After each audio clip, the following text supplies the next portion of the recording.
श्रीमद् भागवत सप्ताह की विधि क्या है वो मैं पहले आपको बता दूं। पुराणों में श्रीमद् भागवत के सप्ताह पारायण तथा श्रवण की बड़ी भारी महिमा बतलाई गई है। यहाँ श्रीमद् भागवत प्रेमियों के लिए संक्षेप से सप्ताह यज्ञ की आवश्यक विधि का दिग्दर्शन कराया जाता है। पहले तो विद्वान ज्योतिषी को बुलाकर उनके द्वारा कथा प्रारंभ के लिए शुभ मुहूर्त का विचार करा लेना चाहिए। नक्षत्रों में हस्त, चित्रा, स्वाति, विशाखा, अनुराधा, पुनर्वस, पुष्य, रेवती, अश्वनी, मृगशिरा, श्रवण, धनिष्ठा तथा पूर्वा, भाद्रपदा उत्तम है। और तिथियों में द्वितीया, तृतीया, पंचमी, षष्ठी, दशमी, एकादशी तथा द्वादशी को इस कार्य के लिए श्रेष्ठ बतलाया गया है। दिन सोम, बुध, गुरु एवं शुक्र ये बार सर्वोत्तम है। तिथि, बार और नक्षत्र का विचार करने के साथ ही यह भी देख लेना चाहिए कि शुक्र या गुरु अस्त, बाल अथवा वृद्ध तो नहीं है।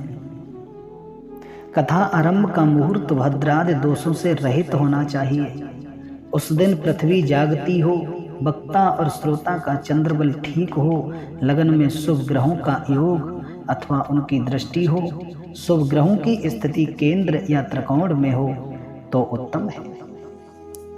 आषाढ़, श्रावण, भाद्रपद, आश्विन, कार्तिक और मार्गशीर्ष यानी अगहन ये महीना कथा आरंभ करने के लिए श्रेष्ठ बतलाए गए हैं। आषाढ़, सावन, भादों, क्वार, कार्तिक और अगहन।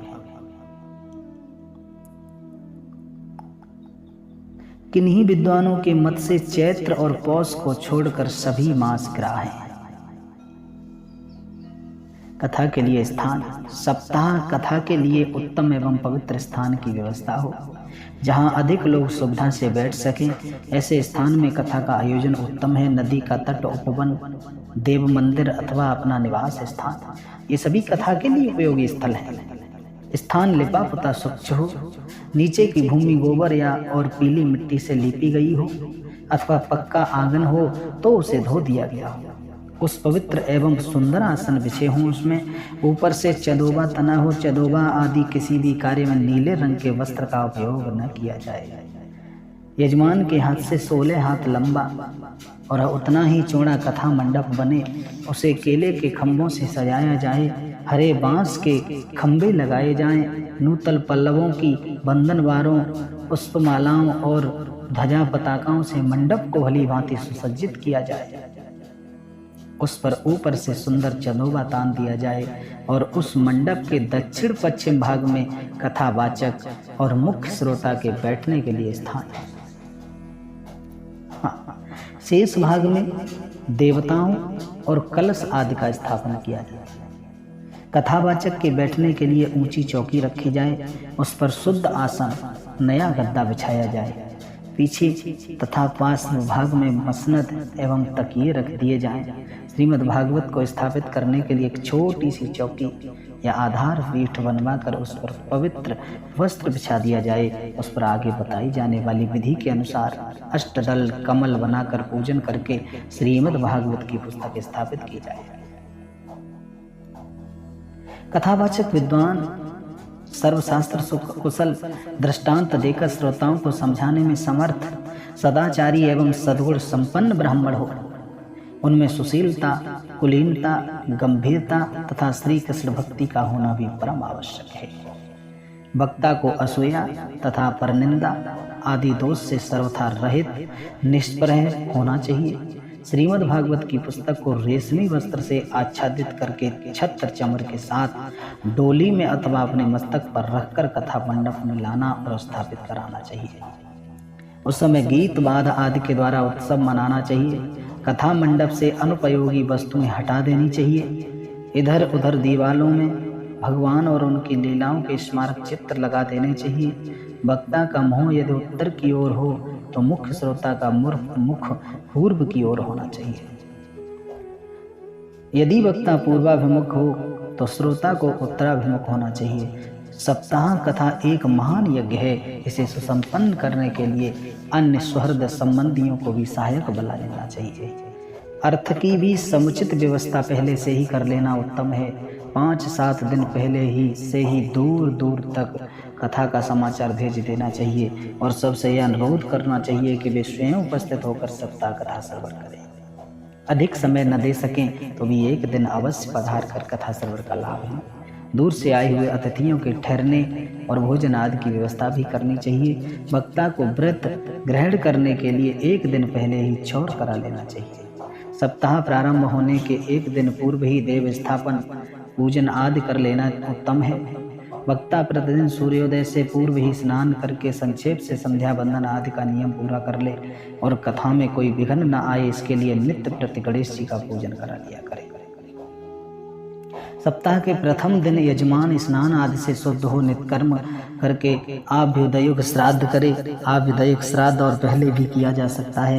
यज्ञ में 21 दिन पहले भी आभ्युदय श्राद्ध करने का विधान है। उसके बाद गणेश ब्रह्मा आदि देवताओं सहित नवग्रह 16 मात्र का सप्त चिरंजीवी अश्वत्थामा बलि व्यास हनुमान विभीषण कृपाचार्य तथा परशुराम जी एवं कलश की स्थापना तथा पूजा करे। एक चौकी पर सर्वतोभद्र मंडल बनाकर उसके मध्य भाग में ताम्र कलश स्थापित कर दो। कलश के ऊपर भगवान श्री लक्ष्मी नारायण की प्रतिमा स्थापित करनी चाहिए। कलश के ही बगल में भगवान शालग्राम का सिंहासन विराजमान कर देना चाहिए। सर्वतोभद्र मंडल में स्थित समस्त देवताओं का पूजन करने के पश्चात भगवान नारायण गुरु वायु सरस्वती शेष सनकादि कुमार सांख्यायन पराशर बृहस्पति मैत्रेय तथा उद्धव का भी आवाहन स्थापन एवं पूजन करना चाहिए। फिर त्रयारूढ़ आदि 6 पौराणिकों का भी स्थापन पूजन करके एक अलग पीठ पर उसे सुंदर वस्त्र से आवृत करके श्री नारद जी की स्थापना एवं अर्चना करनी चाहिए। तदनंतर आधार पीठ पुस्तक एवं व्यास वक्ता आचार्य का भी यथा प्राप्त उपचारों से पूजन करना चाहिए। कथा निर्विघ्न पूर्ण हो इसके लिए गणेश मंत्र 12 मंत्र और गायत्री मंत्र का जप और विष्णु सहस्त्र नाम एवं गीता का पाठ करने के लिए अपनी शक्ति के अनुसार 7, 5 या 3 ब्राह्मणों का वर्ण करें। श्रीमद् भागवत का भी एक पाठ अलग ब्राह्मण द्वारा कराए। देवताओं की स्थापना और पूजा के पहले स्वस्थ वाचन पूर्वक हाथ में पवित्री अक्षत फूल जल और द्रव्य लेकर एक महासंकल्प कर लेना चाहिए। सज्जनों, कथा की विधि बहुत लंबी है लेकिन मैं बहुत संक्षेप में आपको बता दूं।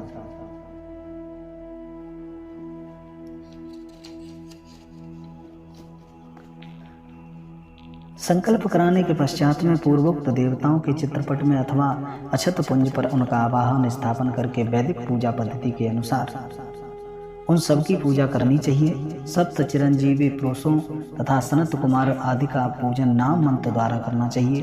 कथा मंडप में चारों दिशाओं या कोणों में एक एक कलश और मध्य भाग में एक कलश, इस प्रकार 5 कलश स्थापित करने चाहिए। चारों ओर के 4 कलशों में से पूर्व के कलश पर ऋग्वेद की, दक्षिण कलश पर यजुर्वेद की, पश्चिम कलश पर सामवेद की और उत्तर कलश पर अथर्ववेद की स्थापना एवं पूजा करनी चाहिए। कोई मध्य में सर्वतोभद्र मंडल के मध्य भाग में एक ही ताम्र कलश स्थापित करके उसी के चारों दिशाओं में सर्वतोभद्र मंडल की चौकी के चारों ओर चारों वेदों की स्थापना का विधान करते हैं। इसी कलश के ऊपर भगवान लक्ष्मी नारायण की प्रतिमा स्थापित करें और षोडशोपचार विधि से उसकी पूजा करें। देव पूजा का क्रम प्रारंभ से इस प्रकार रखना चाहिए। और एक बात और,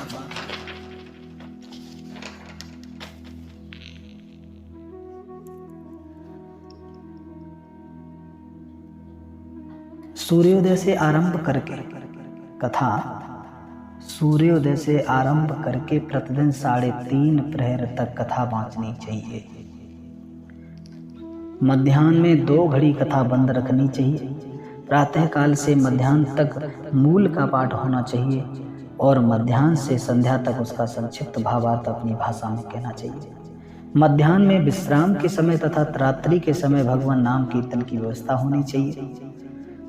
श्रोताओं के स्थान हैं कुछ। वक्ता के सामने श्रोताओं के बैठने के लिए आगे पीछे 7 पंक्तियां बना लेनी चाहिए।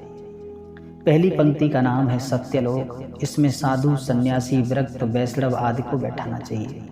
दूसरी पंक्ति का नाम है तपोलोक। इसमें वानप्रस्थ श्रोताओं को बैठाना चाहिए। तीसरी पंक्ति है जनलोक। इसमें ब्रह्मचारी श्रोताओं को बैठाना चाहिए। चौथी पंक्ति है महरलोक। यह ब्राह्मण श्रोताओं के लिए है। पांचवी पंक्ति को स्वर्गलोक कहते हैं। इसमें क्षत्रिय श्रोताओं को बैठना चाहिए। और छठी पंक्ति का नाम है भुवरलोक, जिसमें वैश्य श्रोताओं का स्थान है। सातवीं पंक्ति का नाम है भूरलोक। उसमें शूद्र जातीय श्रोताओं को बैठना चाहिए। स्त्रियां वक्ता के वाम भाग की भूमि पर कथा सुने। ये स्थान उन लोगों के लिए नियत किए गए हैं जो प्रतिदिन नियम पूर्वक कथा सुनते हैं। जो श्रोता कथा प्रारंभ होने पर कुछ समय के लिए अनियमित रूप से आते हैं, उनके लिए वक्ता के दक्षिण भाग में स्थान रहना चाहिए। श्रोताओं के कुछ नियम हैं। श्रोता प्रतिदिन एक बार अवश्य अन्न भोजन करे। पतित, दुर्जन आदि का संग तो दूर रहा, उनसे वार्तालाप भी न करे। ब्रह्मचर्य का पालन करे। भूमि शयन, नीचे आसन बिछाकर या तखत कर सोना सबके लिए अनिवार्य है। एकाग्रचित होकर कथा सुननी चाहिए। जितने दिन कथा सुने, धन, स्त्री, पुत्र, घर एवं लौकिक लाभ की समस्त चिंताएं त्याग दें। मलमूत्र पर काबू रखने के लिए हल्का आहार सुखद होता है। हल्का भोजन करना चाहिए। यदि शक्ति हो तो 7 दिन उपवास करके कथा सुने, अन्यथा दूध पीकर सुखपूर्वक कथा सुने। इससे भी काम न चले तो फलाहार या एक समय अन्न भोजन करें। जिस तरह भी सुखपूर्वक कथा सुनने की सुविधा हो वैसे कर लें।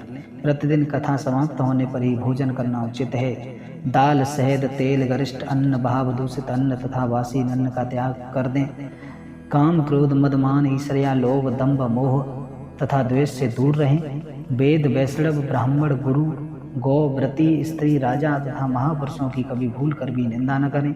रजस्वला, चांडाल, म्लेच्छ, पतित, व्रतहीन, ब्राह्मण द्रोही तथा वेद बहिष्कृत मनुष्यों से वार्तालाप न करें।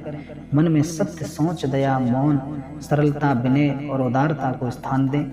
श्रोताओं को वक्ता से ऊंचे आसन पर कभी नहीं बैठना चाहिए। प्रत्येक स्कंद की समाप्ति होने पर चंदन, पुष्प, नैवेद्य आदि से पुस्तक की पूजा करके आरती उतारनी चाहिए। सुखदेव जी के आगमन तथा श्री कृष्ण के प्राकट्य का प्रसंग आने पर भी आरती करनी चाहिए। 12वें स्कंद की समाप्ति होने पर पुस्तक और वक्ता का भक्त पूर्वक पूजन करना चाहिए। वक्ता ग्रस्त हो तो उन्हें अपनी शक्ति के अनुसार उदारता पूर्वक वस्त्राभूषण तथा नगद रुपये भेंट देने चाहिए। मृदंग आदि बजाकर जोर जोर से कीर्तन करना चाहिए। जय जयकार, नमस्कार और शंखनाद करनी चाहिए। ब्राह्मणों और याचकों को अन्न एवं धन देना चाहिए। वक्ता के हाथों से श्रोताओं को प्रसाद एवं तुलसी दल मिलना चाहिए। प्रतिदिन कथा के प्रारंभ और अंत में आरती होने आवश्यक है। श्रीमद्भागवत की आरती इसी में अन्यत्र दी गई है। कथा का विश्राम प्रतिदिन नियत स्थल पर ही करना चाहिए। प्रथम दिन मनु कर्दम संवाद तक, दूसरे दिन भरत चरित्र तक, तीसरे दिन 7वें स्कंद की समाप्ति तक, चौथे दिन श्री कृष्ण के प्राकट्य तक, 5वें दिन रुक्मिणी विवाह तक और 6ठे दिन हंसोपाख्यान तक की कथा बाँचकर 7वें दिन अवशिष्ट भाग को पूर्ण कर देना चाहिए।